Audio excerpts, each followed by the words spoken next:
علیکم ورحمۃ اللہ وبرکاتہ۔ الحمد للہ نحمده ونستعینه ونستغفره ونؤمن به ونتوکل علیہ ونعوذ باللہ من شرور انفسنا ومن سیئات اعمالنا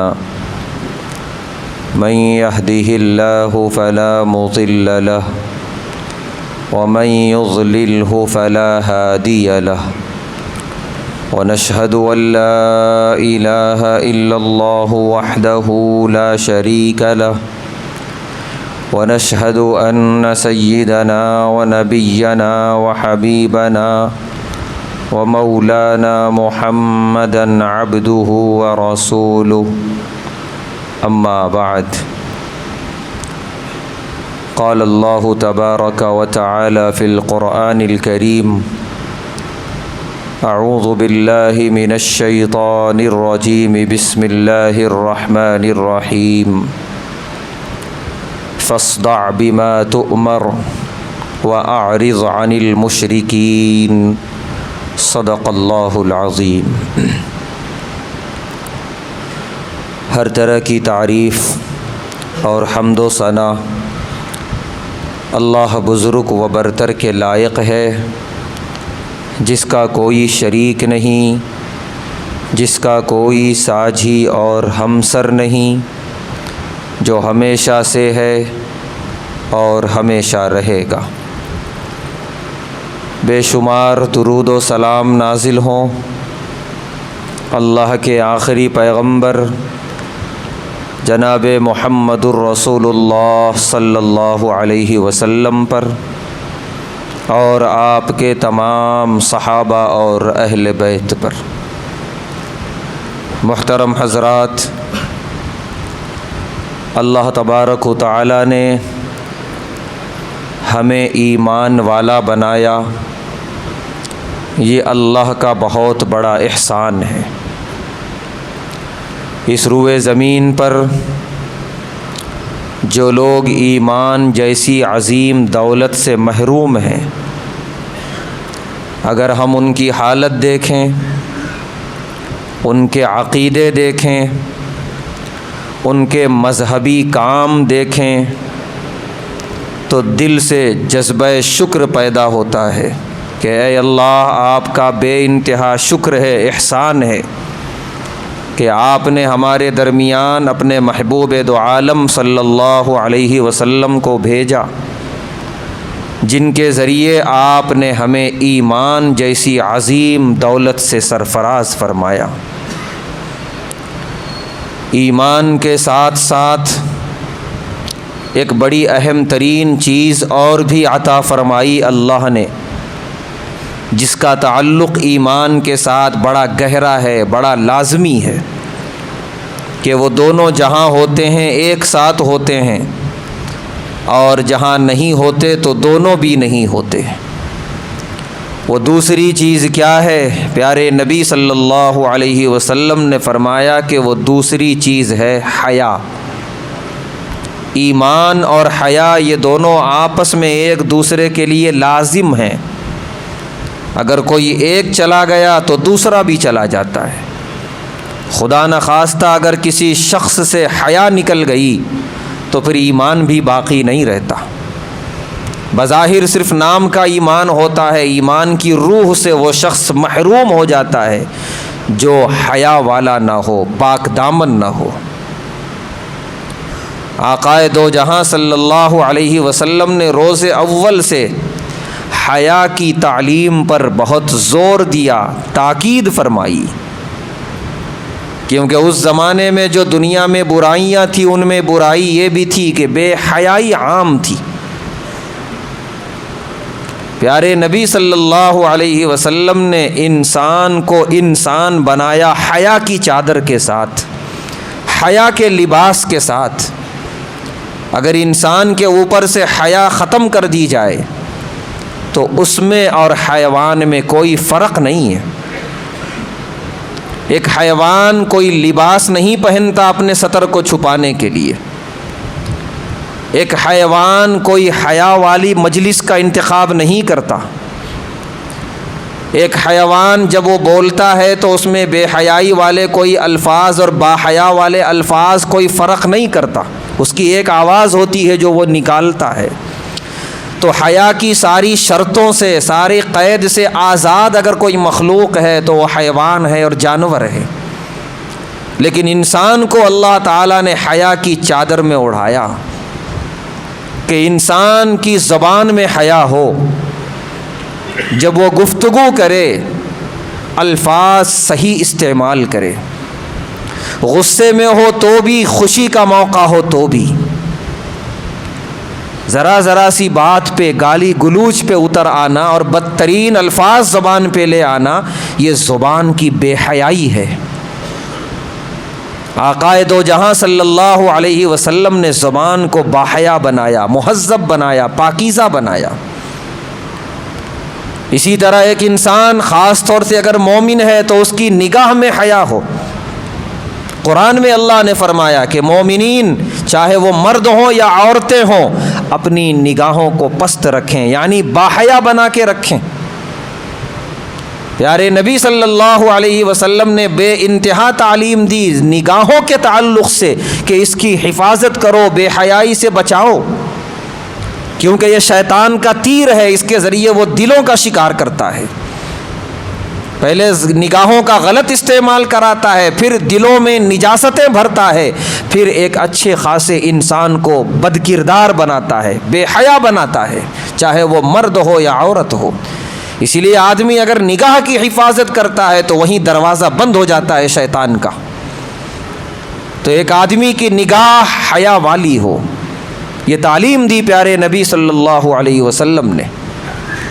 ایک آدمی کا پورا وجود حیا والا ہو کہ وہ ایسے لباس پہنے، زیب تن کرے کہ جس سے انسانیت نظر آ رہی ہو، شائستگی نظر آ رہی ہو، تہذیب نظر آ رہی ہو. ایسا بھی نہ ہو کہ بے لباس ہو، اور ایسا بھی نہ ہو کہ لباس پہنا ہوا ہے لیکن اس پہننے کا کوئی فائدہ نہیں، کوئی شائستگی نظر نہیں آ رہی ہے، بے ڈھنگا پن نظر آ رہا ہے، بےہودگی نظر آ رہی ہے.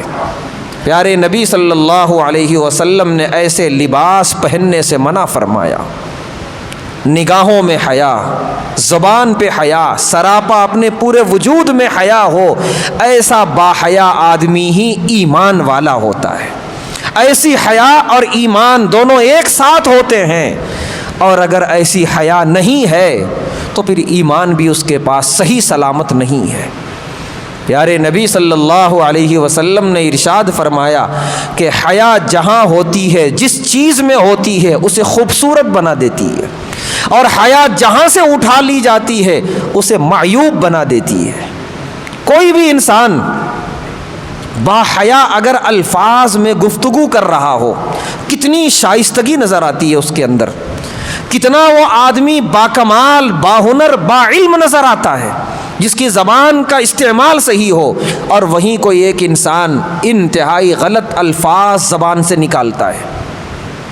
زبان سے نکلے ہوئے الفاظ میں حیا اور بے حیائی کا کوئی فرق نہیں کرتا، چاہے وہ کتنا بڑا بھی پڑھا لکھا ہوگا. سامنے والا اس کی بےہودگی کو سمجھ جائے گا، اس کی بدمزاجی کو سمجھ جائے گا، برکرداری کو سمجھ جائے گا اور اس سے دوری اختیار کرے گا. تو پیارے نبی صلی اللہ علیہ وسلم نے کیا خوب فرمایا، حیا جہاں ہوتی ہے وہاں خوبصورتی آتی ہے، اور جہاں سے حیا ختم ہو جاتی ہے وہاں عیب دار بنا دیتی ہے اس چیز کو. اپنے آپ کو معاشرے میں ایک خوبصورت انسان بنانا ہے، لوگوں کو اپنی طرف کھینچنا ہے، لوگوں کے دلوں میں جگہ بنانا ہے. اپنے آپ کو ہم باحیا بنا لیں. اخلاق کا سب سے اونچا درجہ ہے حیا. پیارے نبی صلی اللہ علیہ وسلم نے ارشاد فرمایا کہ ہر چیز کا ایک خلق، ایک اخلاق ہوتا ہے، اور میرے لائے ہوئے دین اسلام کا جو اخلاق ہے وہ ہے حیا. کہ جب تک آدمی کے اندر حیا نہ ہو وہ با اخلاق نہیں ہو سکتا، وہ با کردار نہیں ہو سکتا. حیا ہوگی تبھی وہ با اخلاق ہوگا. معاشرے میں اپنے اخلاق کی چھاپ چھوڑنا ہے، اللہ کے پاس مقبول اور منظور ہونا ہے، اپنے وجود میں سراپا حیا پیدا کریں، اپنی نگاہوں میں حیا، اپنی زبان میں حیا، اپنے اٹھنے بیٹھنے چلنے پھرنے میں حیا۔ ہم جن مجلسوں میں بیٹھتے اٹھتے ہیں ان مجلسوں میں بھی غور کریں، کہیں وہ بے حیائی کی مجلسیں تو نہیں ہیں، معاشرہ ان لوگوں کو بے حیا تو نہیں سمجھتا ہے، وہاں پر بیٹھے ہوئے لوگ بے حیائی والی باتیں تو نہیں کرتے ہیں، اگر آتے ہیں تو دوری اختیار کر لیں، ایسے لوگوں کا انتخاب کریں جو باحیا ہوں، ایسی مجلسوں کا انتخاب کریں جہاں حیا کی گفتگو کی جاتی ہو۔ یہ بڑی اہم ترین چیز ہے، کیونکہ اس کا بڑا گہرا تعلق ہے ایمان سے، کہ یہ حیا ہوگی تو ایمان ہوگا۔ پیارے نبی صلی اللہ علیہ وسلم ایک مقام سے گزر رہے تھے، ایک شخص اپنے بھائی کو حیا کی نصیحت کر رہا تھا، باحیا بن جاؤ، حیادار بن جاؤ۔ پیارے نبی صلی اللہ علیہ وسلم نے فرمایا کہ اسے ایک جملہ کہہ دو، الحیاء من الایمان، حیا ایمان میں سے ہے۔ اب ہر صاحب ایمان تو اپنے ایمان کو بچانے کی فکر کرے گا، اور خاص طور سے وہ زمانہ جہاں ایمان ہی سب سے بڑی دولت تھی، کفر اور شرک سے نکل کے آئے تھے وہ لوگ۔ تو پیارے نبی صلی اللہ علیہ وسلم نے فرمایا اتنا کہہ دو کہ یہ حیا ایمان ہی میں سے ہے۔ بس انہوں نے اپنے بھائی کو یہ جملہ کہا، اور اس دن سے ان کا بھائی باحیا ہو گیا، کہ اگر ایمان ہے تو حیا ہے، اگر ایمان نہیں تو پھر حیا بھی نہیں۔ تو کیا فائدہ ایسے ایمان کا جو حیا سے خالی ہو؟ پیارے نبی صلی اللہ علیہ وسلم کی حیا، ہم ذرا تصور کریں، پیارے نبی صلی اللہ علیہ وسلم اس دنیا میں آئے تھے معلم بن کر، ہر چیز کی تعلیم دینے کے لیے۔ انسانی زندگی میں کچھ مراحل ایسے آتے ہیں جو خفیہ کہلاتے ہیں، ان کے اپنے ذاتی وہ تصرفات ہوتے ہیں، ان کے بھی مسائل بیان کرنا تھا۔ مثال کے طور پہ انسان ضرورتوں سے فارغ ہونے جاتا ہے، استنجا کے لیے جاتا ہے، وہاں کے مسائل، انسان کی اپنی ازدواجی زندگی ہے، گھریلو زندگی، وہاں کے مسائل، یہ سب بتانا ہے، اور صاف طور پہ امت کو بتانا ہے، تاکہ امت ایسے مواقع پہ بھٹکنے نہ پائے دوسری قوموں کی طرح۔ ہم کبھی احادیث کا مطالعہ کریں، اور جہاں پیارے نبی صلی اللہ علیہ وسلم نے ان چیزوں کے مسائل بیان کیے ہیں، انتہائی اندرونی مسائل، کیا انتخاب ہے الفاظ کا اور کیا انداز ہے تعلیم کا، فدا ہو جانے کو جی چاہتا ہے پیارے نبی صلی اللہ علیہ وسلم کی انداز تعلیم پر، کہ زبان میں اور الفاظ میں بے حیائی کی بو تک نہیں آئی، اور آپ نے سارا کا سارا مسئلہ بتا کے رکھ دیا امت کو۔ یہ ہے حیا۔ آدمی اگر حیا کو پکڑ لے مضبوطی سے، کوئی بھی موقع آئے بے حیائی کی طرف جانے کی اس کو کوئی مجبوری پیش نہیں آئے گی۔ پیارے نبی صلی اللہ علیہ وسلم کی زبان میں اتنی حیا تھی، اتنی مٹھاس تھی، کس کس انداز میں آپ نے سارے مسائل بتا دیے، اور حیا کی حیا برقرار رہی، تہذیب کی تہذیب برقرار رہی، اور آپ کی ذات میں اتنی حیا تھی۔ صحابہ خود فرماتے ہیں کہ عام انسانوں کو اگر غصہ آتا ہے، وہ بےہودگی والے الفاظ پہ اتر آتا ہے غصے کے عالم میں، اور پھر بعد میں کہتا ہے میں غصے میں تھا اس لیے ایسے الفاظ بول دیا۔ بہت باحیا ہوگا تو ٹھیک ہے، بےہودگی والے الفاظ نہیں بولے گا، لیکن غصے کے الفاظ تو زبان سے نکالے گا۔ لیکن قربان جائیے سرکار دو عالم صلی اللہ علیہ وسلم کی حیا پر، کہ غصے میں آپ کوئی لفظ نہیں بولتے تھے زبان سے۔ صحابہ کہتے ہیں آپ کا غصہ ہم آپ کے چہرے سے پہچان لیتے تھے، آپ کے چہرے کا تغیر بتاتا تھا آپ ناراض ہیں، کچھ ایسا عمل، کچھ ایسا فعل ہوا ہے جو آپ کو پسند نہیں آیا، فوراً ہم اس کی وجہ تلاش کرتے اور اس کو دور کرتے، ختم کرتے، اور پیارے نبی صلی اللہ علیہ وسلم کا چہرہ انور پھر پہلی حالت پہ لوٹ آتا۔ آپ زبان سے کچھ نہیں کہتے۔ یہی بات گھریلو زندگی میں ام المومنین حضرت عائشہ رضی اللہ تعالی عنہ فرماتی ہیں کہ چہرے کا تغیر اور چہرے کی رنگت سے ہم سمجھ جاتے تھے کہ آپ ناراض ہیں، آپ کو کوئی چیز ناپسند آئی ہے۔ ورنہ کتنا بھی پڑھا لکھا انسان ہو، کم سے کم گھریلو زندگی میں تو وہ الفاظ بول بیٹھتا ہے۔ بیوی بچوں کے سامنے اگر غصہ آ جائے تو نہ جانے کیا کیا بک دیتا ہے، چاہے گھر کے باہر وہ بڑا باکردار سمجھا جا رہا ہو، لیکن سب سے بڑے باکردار آقا مدنی صلی اللہ علیہ وسلم گھر کے اندر بھی کتنا بھی غصے کا موقع ہو آپ زبان نہیں کھولا کرتے تھے۔ ہم اندازہ کر سکتے ہیں آپ کی حیا کا کیا عالم ہوگا۔ تو یہ طریقہ ہے پیارے نبی صلی اللہ علیہ وسلم کا، آپ نے اپنے عمل سے بھی بتایا، آپ نے اپنی زبان مبارک سے تعلیم دے کر بھی بتایا کہ باحیا بنو اور بے حیائی سے اپنے آپ کو بچاؤ۔ آپ علیہ الصلاۃ والسلام نے ارشاد فرمایا حیا یہ تمام انبیاء کا مزاج ہے۔ جتنے انبیاء تشریف لائے حضرت آدم علیہ السلام سے لے کر آپ علیہ الصلاۃ والسلام تک، ہر نبی باحیا تھے۔ اور جتنے وقت کے بڑے بڑے کفار گزرے ہیں سب کی تاریخ پڑھ لے قرآن اور حدیث کے اندر، چاہے وہ فرعون ہو، نمرود ہو، ابو جہل ہو، سب کی زندگی میں بے حیائی صاف طور پہ نظر آتی ہے۔ تو بے حیائی یہ اللہ کے نافرمانوں کا شیوا ہے، اور حیا یہ اللہ کے نیک بندوں کا طریقہ ہے اور یہ مزاج ہے۔ اللہ تبارک و تعالیٰ نے انبیاء کی زندگی میں جو حیا کا پہلو ہے قرآن کریم میں خاص طور سے اسے بیان کیا۔ ہم سب جانتے ہیں کہ قرآن میں اللہ اسی نقطے کو بیان کرتے ہیں جس میں پیغام ہوتا ہے، سارا واقعہ بیان نہیں کرتے اللہ تعالیٰ۔ حضرت یوسف علیہ السلام کی زندگی کے جو اہم ترین واقعات اللہ نے سورہ یوسف میں بیان کیے، اس میں ایک اہم ترین واقعہ وہ ہے جب ان کی حیا کا امتحان ہو گیا عزیز مصر کے محل میں۔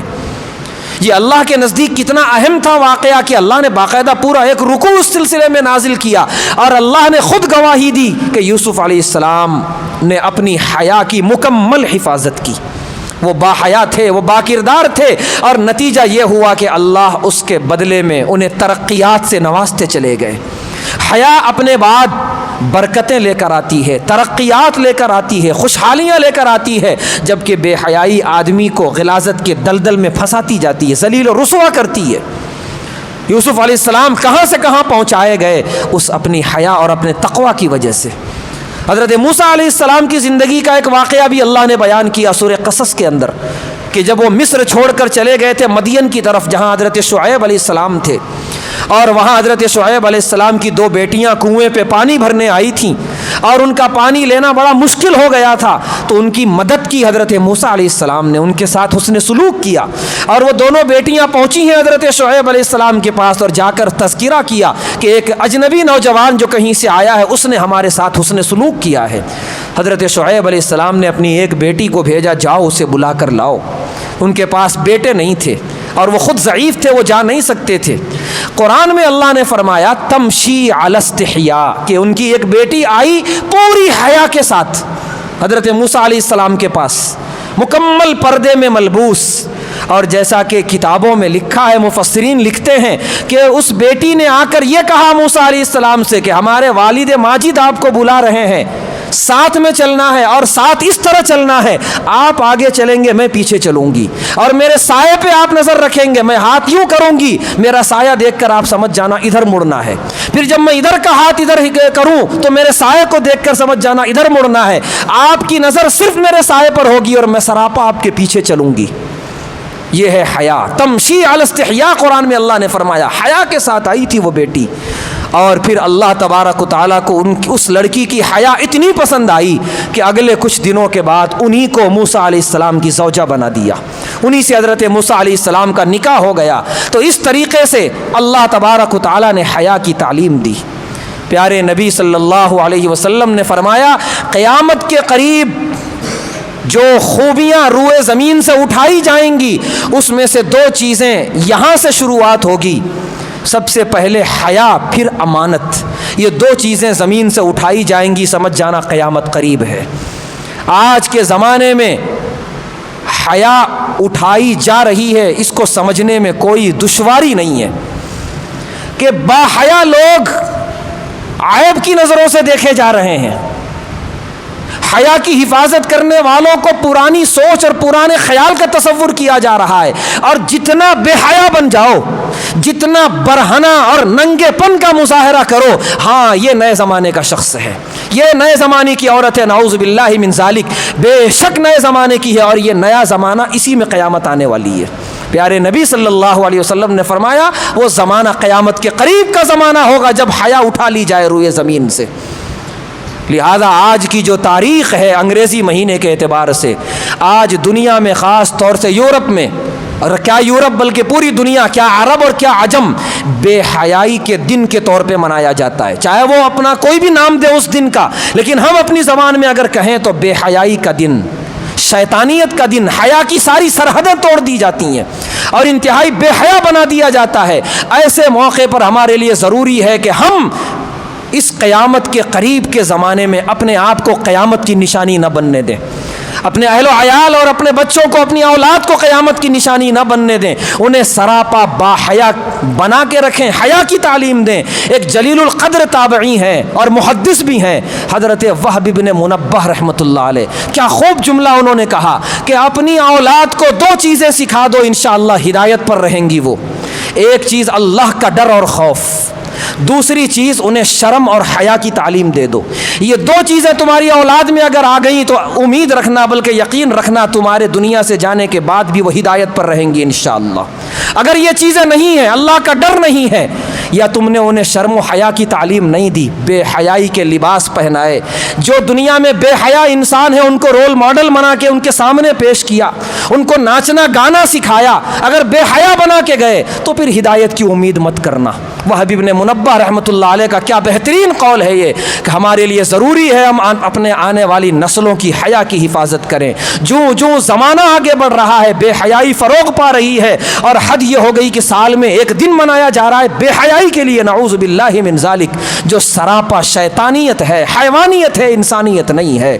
ہم اپنے آپ کو باحیا بنائیں، ہم دنیا میں باحیا ہوں، ہماری حیا کے تذکرے آسمانوں میں ہوتے ہیں۔ لہذا اللہ تبارک و تعالیٰ سے دعا ہے، اللہ تبارک و تعالیٰ ہم تمام کو، ہماری آنے والی نسلوں کو باحیا بن کر زندگی گزارنے کی توفیق عطا فرمائے، بے حیائی سے اور اس کے سائے سے بھی ہم سب کی حفاظت فرمائے۔ وآخر دعوانا الحمد للہ رب العالمین۔